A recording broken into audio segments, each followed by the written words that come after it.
Welcome to Let's Talk Jets Radio.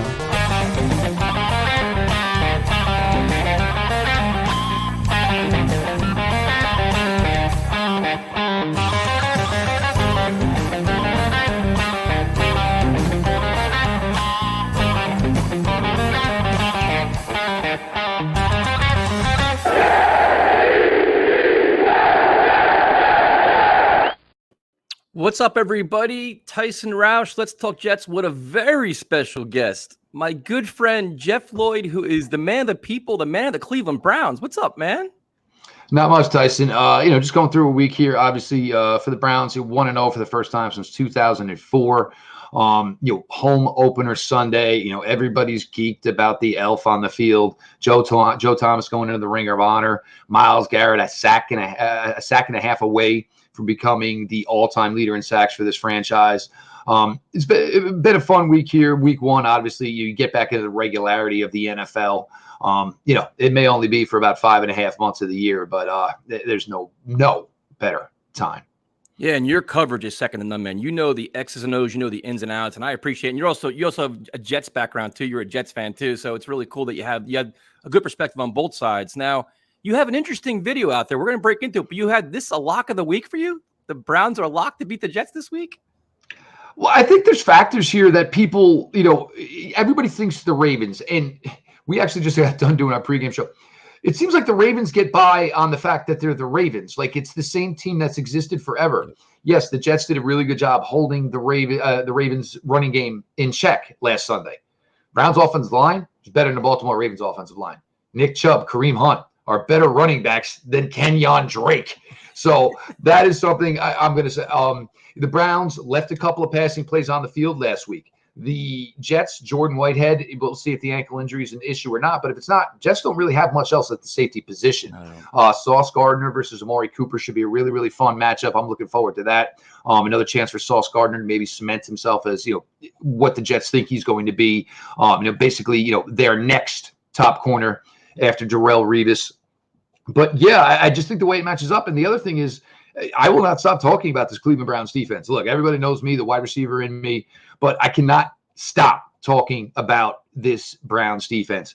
Last week, Jets defense played well. Yes, of course. But the Browns defense against Carolina, you have Myles Garrett, you have Jadeveon Clowney, George Fant, your third string left tackle. And George doesn't seem like he's too thrilled over there because basically you chose Dwayne Brown, gave him $11 million, put himself on injured reserve before the coffee was even cold. And now here you are pointing back to George Fant. Oh, we need you to play left tackle. Max Mitchell, it wasn't a bad week last week, but there's not many guys in the league who are Jadeveon Clowney. So these are big-time matchups for this, Jets offensive line. So looking at it from that perspective, the only reason that game was close against Carolina is there were two communication breakdowns within the Browns secondary. One led to a 50-yard pass play that led to the Panthers' first touchdown. The other was another one that led to a 75-yard touchdown pass to Robbie Anderson. The Browns have drilled the living daylights out of these D-backs this week. You're not going to get those miscommunications this week. This Browns defense is good. It's deep. Only question really is defensive tackle play. But the style the Browns have, and if they can get up early, you kind of eliminate the fact that maybe you're not as stout at the defensive tackle position as you'd like to be. Yeah, I guess with the Jet fans, including myself, trying to find ways the Jets can maybe find a way to win this game, whatever else. And everybody points to Jacoby Brissett as maybe, obviously the Browns are about that power running game, the offensive line. What does Jacoby Brissett bring to the table? Are we like looking past him and kind of discounting him too much?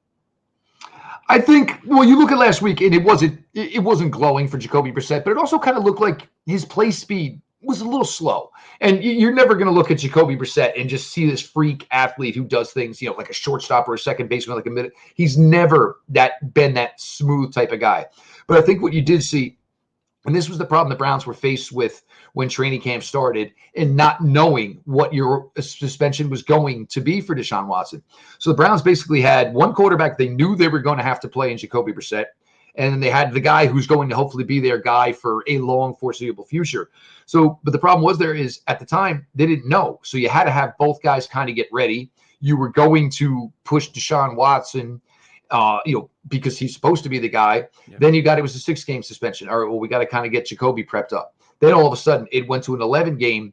And at this point, the Browns were already in, we're starting preseason play. So it kind of altered the way Kevin Stefanski had it set up. Jacoby Brissett probably should have played more in the summer. New quarterback coming to a new system, new skill players. So I would say you saw a little rust in week one. There were a couple of balls to Amari Cooper. One, Amari Cooper dusted a cornerback. It was a 3rd and short. Jacoby Brissett should have just hit him on the numbers and picked up the play. Instead, he tried to lead him in a cover 2 scenario. That got broken up. There was a pass interference to Amari Cooper in the end zone that Jacoby was late with the ball in that instance.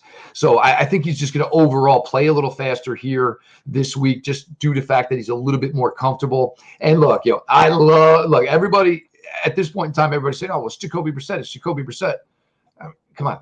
Joe Flacco ain't Joe Flacco anymore. Come on. That's everybody says Jacoby Brissett. Well, it's not like that. You have Zach Wilson, and I think that's the toughest part right now for the Jets and I think that's what had Robert Saleh heated this week. Don't judge my team, because this ain't my team yet. Yeah. No, you're right. And that's the one thing, at the battle of the quarterbacks, I'm not a Joe Flacco guy. And especially behind this offensive line against your defensive front, I think he's going to be running for his life, dude. I think it's going to be short passes, try to get the running backs out of backfield, try to find a way to offset that pass rush. I'm not sure they can do that. So the Jets can't run the ball this week. They're in deep trouble, dude. Is that kind of what you're thinking, where they're going to try to get Michael Carter going and Breece Hall going? But if not, he's a statue back there, dude. Look, and mobility was never Joe Flacco's thing. Let's be honest. It was never. Joe Flacco was never a mobile guy. And it's not like, and Myles Garrett knows this dance. He's seen Joe Flacco numerous times, as has Jadeveon Clowney when he was with the Texans, and they were good teams, and you're going to the playoffs here. The Browns will blitz from occasion, and that's the thing you worry about here with Joe Flacco. And a little bit of what I was looking at, from last week was it seemed like Joe Flacco was quick to go to the back out. Understanding his limitations. Look, he's still got decent, probably above average arm strength. The mechanics aren't as quick. He's never really had mobility, and he's just trying to do everything he can to get the ball down the field and turn into positive plays. It probably hurts with Wilson and Elijah Moore and Corey Davis right now, and understandably so. It's not what you think it's going to be when Zach Wilson gets here. But I don't think Joe Flacco is going to be running for his life. I think it's going to be more of, I got to get this ball out of here, because here comes 270 pounds of 6'5", ridiculous athletes on both sides. And if I got my eyes on one, it's most likely pretty sure that the other one's probably going to be up in my face or all over my back. It's a tough matchup for Joe Flacco. And at this point in his career, I think Joe Flacco is more about wearing a baseball hat like you and I are than he's actually about wearing his helmet. Yeah, now the one thing, like Jeff was saying, you take advantage of the speed of Garrett Wilson, Elijah Moore. The Browns secondary is legit though too. So it's like, if you were the Jets offensive coordinator, how would you attack your Browns defense? You've got to think you've got to be going a little bit more short, intermediate, and hoping for yak. You have to, because you can't have you don't think if you give the long developing plays, you're not necessarily going to get the time. So why are you going to call those pass plays to put the ball in Michael Carter's hands? And it's not a disrespect to Michael Carter, of course, but you drafted Wilson where you drafted him for a reason. You drafted Elijah Moore for a reason. You signed Corey Davis for a reason. You're going to look to hopefully work the short, intermediate stuff, and then what is it going to come down to? Is, are the Browns going to be able to tackle? You understand that these passes are going to get complete. But, if it's a, 3-5 yard drag, you have to make sure, if you're the Browns, that you're tackling these guys. We know Elijah Moore's got all the wiggle in the world. Wilson's a top athlete. We know what he can do. So for the Jets, that would be the course of action. Are you going to test going between the tackles with the run? You should. The lack of defensive tackle prowess for the Browns didn't show up so much in week one. Look, Christian McCaffrey's never made his living between the tackles. Breece Hall, a little bit bigger guy. He can do some of that. He's got that one cut and go ability. So, special player. I think he's going to be a big part of the Jets' history going down the line. So you're going to test that, but you've got to understand that you probably cannot go the route of long developing pass plays. So you're going to mix in a little run. You're going to go with some short passing game, and we'll see how the Browns defensive tackles play this week. Jordan Elliott had some nice reps last week. Tommy Togiai looks like a player who could become a starter for the Browns. Not saying that makes him a top shelf player, because again, the Browns are weak at the position. But those are two guys to watch, because if the Jets do attempt to run the ball, it's going to come down to whether or not Jordan Elliott and Tommy Togiai can hold tough and let Anthony Walker and Jeremiah Owusu-Koramoah run around and make their plays.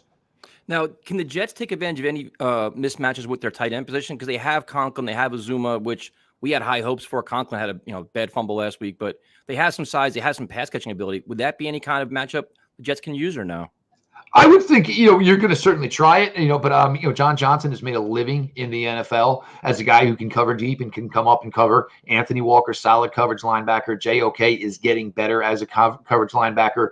Jacob Phillips, Browns' third-year middle linebacker. He's been hurt a lot in his time, but when he's been on the field for the Browns, he has been a highly productive player. So the Browns, play a lot of cover three. They're able to high-low this. And the other thing I would look out for is, the Browns were really, really smart last week as far as their pass rushers understanding I'm not getting home, so getting my hands in the air. And Browns been knocked down about 6 passes last week. Clowney had a couple. Rookie Perion Winfrey had one. There were several other guys who were able to knock balls down at the line of scrimmage by being disciplined enough to understand they may have lost a pass rep, but they basically turned around and found a way to win the play by going to plan B. Yeah, and on offense, the one player that's always intrigued me is David Njoku. Does he have any kind of role in this offense or no? I think week one, part of it was just the way the game went. And I think part of it was on Jacoby Brissett. It was weird because the Browns went from having a sizable lead. So basically what were you doing there? Just kind of, running through the string with Nick Chubb, Kareem Hunt. And then with a blink of an eye, all of a sudden they were down. And the one guy that the Panthers were not focusing coverage on was Donovan Peoples-Jones. He was able to put together 6 for 60 with a nice effort, catching some bad balls. They have all the faith in the world in David Njoku. I think the problem is it's kind of funny because Kevin Stefanski came here with this, loves his tight end scheme. Yeah. And the Browns have never gotten the production out of those tight ends that they ever thought they were going to be. This year they switched it up a little bit. They're not playing as many tight ends as often as they were in the past. David Njoku, but the thing with David is he's got the ability to go anywhere. I mean, he's athletic enough. You can line him up as a wide receiver spot. You can line him up as a big slot. I think they're going to look to get him going a little bit this week. Just knowing the athleticism and the fact that the Jets, are maybe a little bit struggling, as an overall group at the safety position. I love the addition of Jordan Whitehead, but after Jordan Whitehead, it's not that great of a deal. So you can see a lot of, challenging deep vertically over the middle. And then if Jordan Whitehead or whatever safety is there is able to adapt to that, you're following it up with, either, David Njoku underneath, Harrison Bryant underneath, or Kareem Hunt on some Texas routes, those type of things.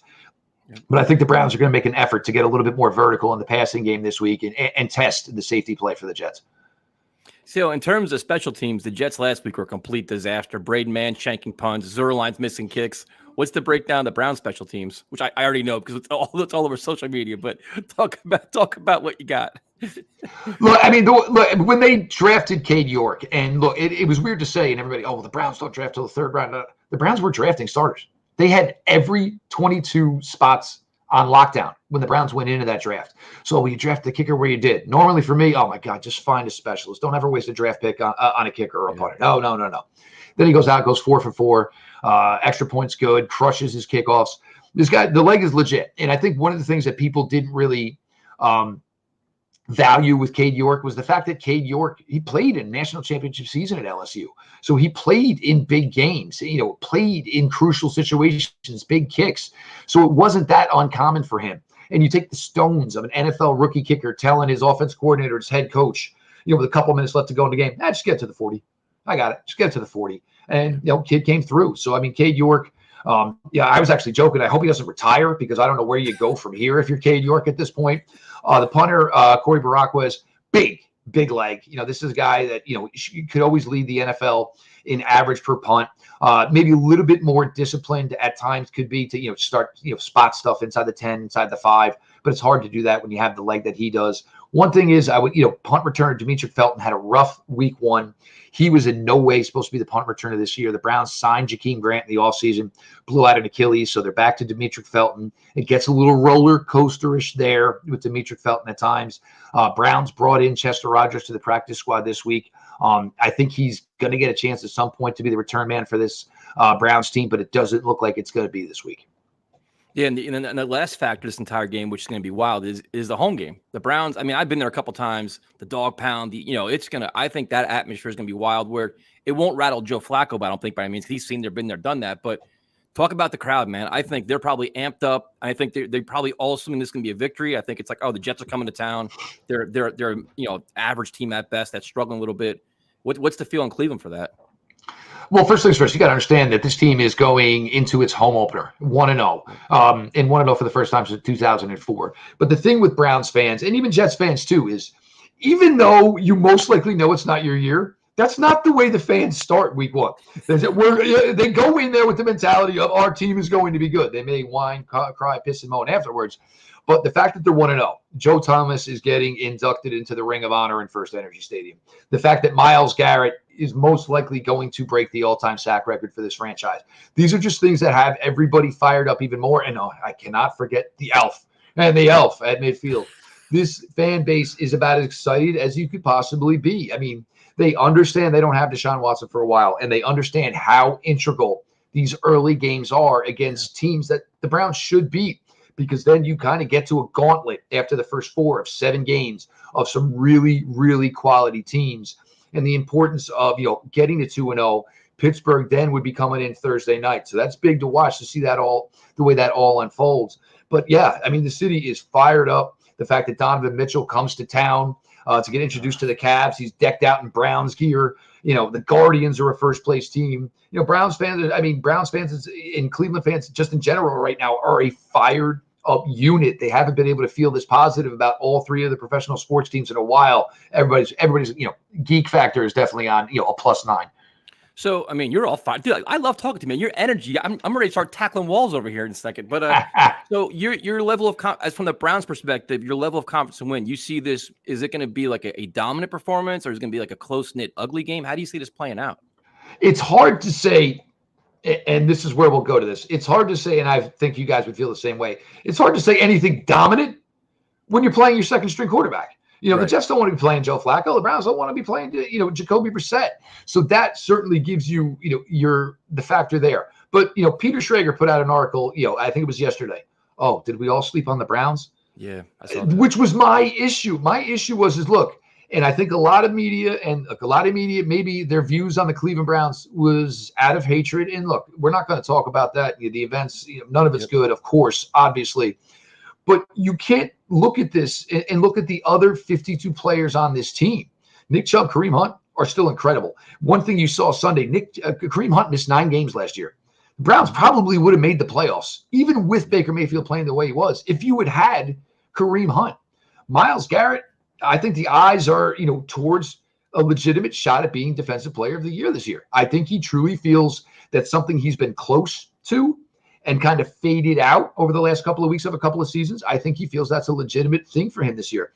But this team, you've got Denzel Ward at quarterback. You've got Greg Newsome at quarterback. You've got Martin Emerson at quarterback. They love their corners. John Johnson III, Grant Delpit, Jadeveon Clowney. This team is deep, and I think it was really important. The Browns haven't done captains under the Stefanski administration. It always been a game day captain. But this year, with all that went on, you put a C on Joel Bitonio's chest. You put one on Nick Chubb's chest. You put one on Myles Garrett's chest, and basically said, look, we understand what you feel about our team because of the move we made for our quarterback. But this is one guy. I have outstanding individuals, outstanding human beings in this locker room. Myles Garrett, Joel Bitonio, Nick Chubb. These are the way we hope the players who play for the Cleveland Browns represent the team, the city, ownership. And I think it was really important the Browns did that. And I think for the Browns, the players themselves, that week one, it wasn't the ideal scenario to win a game, but they needed to understand when chips are down, we still got a lot of dudes who are capable of making some plays and winning some football games. We're not just sitting around for week 12 for Deshaun Watson.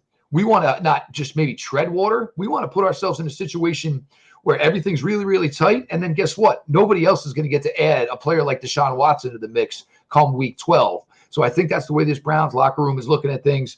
And, they're a focused bunch right now. They really, really are. So you think it would be, so I won't say a dominant victory, a convincing victory on Sunday. I think the Browns should pull it out by double digits. I just think, with the Jets, if it gets, I think especially if the Jets get behind early, because I think the confidence factor in Jets players knowing that they're playing with Joe Flacco, I think that's part of the, understanding that they are limited offensively. Zach Wilson can make every throw. He's got some wheels to scramble, make things happen that way, can run when he needs to. It's something that Jets team is severely, severely lacking right now. And, you weren't ready for it. I think a lot of Jets fans thought, maybe we're going to hit the ground running week one. We just got 3 first-round picks, did well again in free agency. Year 2 for Zach Wilson. then you get the hit that, it's going to keep him out. I guess at this point, it's probably looking like 5 to 6 weeks when he does get back. I think the Jets team is just in a tough spot because it's not the ideal scenario for them right now. And I think everybody's got their kind of eyes on, all right, well, when do we get our guy? Do you think there's any chance Mike White gets in this game or no? I think he could, because with Flacco, look, there's a possibility Joe could get dinged up here a lot. We said, and the other thing with Joe Flacco is he's always taken some bad punishment. That's what happens when you're a 6'5" quarterback. You can't kind of just like turtle yourself up and kind of, you're not. It's just a little bit difficult thing to do because he is just such a big guy. But for the Jets, it'll be interesting because if it gets to the point where it's out of hand, you might as well let one of the kids go out there and get their feet wet, because I do think Mike White would be an interesting backup quarterback long term to Zach Wilson, because he's a guy who's just got a nice accurate arm. That's what do you look for in your number two? You like, find me one positive trait. And for Mike White, it's that he is a really, really nice, accurate passer. And I think that would play well after the big armed, Zach Wilson, if they ever get down this road again. But it wouldn't surprise me. And, look, and for the Jets, if you get in a situation where it's, you're calling 59 pass plays again for Joe Flacco, there's no reason for Joe Flacco to be in there. There is none. You might as well get a kid in there and get him some experience. And the last question I have for you, because I don't really know a lot about him, is Stefanski. What are your thoughts on Stefanski so far? I've had no issues with Coach Stefanski. And I think part of the problem, and maybe why some people view that being down on him, is, look, it's tough when you go your first season and you make it to the playoffs. You beat Pittsburgh in Pittsburgh. You come 2 minutes away from almost taking down Kansas City at home. Yeah. And then the next year you go 8-9. You don't make the playoffs. And the other thing is, your offense looked bad. I mean, there's no other word for it. The Browns' offense looked bad last year. But I think Coach Stefanski and Andrew Berry got together, and what'd they say? Okay, people want to take a stand between Odell Beckham or between Baker Mayfield. Well, here's our stand. Baker, you can go. Odell, you can go. Jarvis Landry, you can go. Austin Hooper, you can go. Because guess what? We paid everybody a boatload of money, and our passing game was horrible. So you want to know what? I'm going to play young kids. I'll make a move for Amari Cooper. And the greatest thing about Amari Cooper is he's quiet.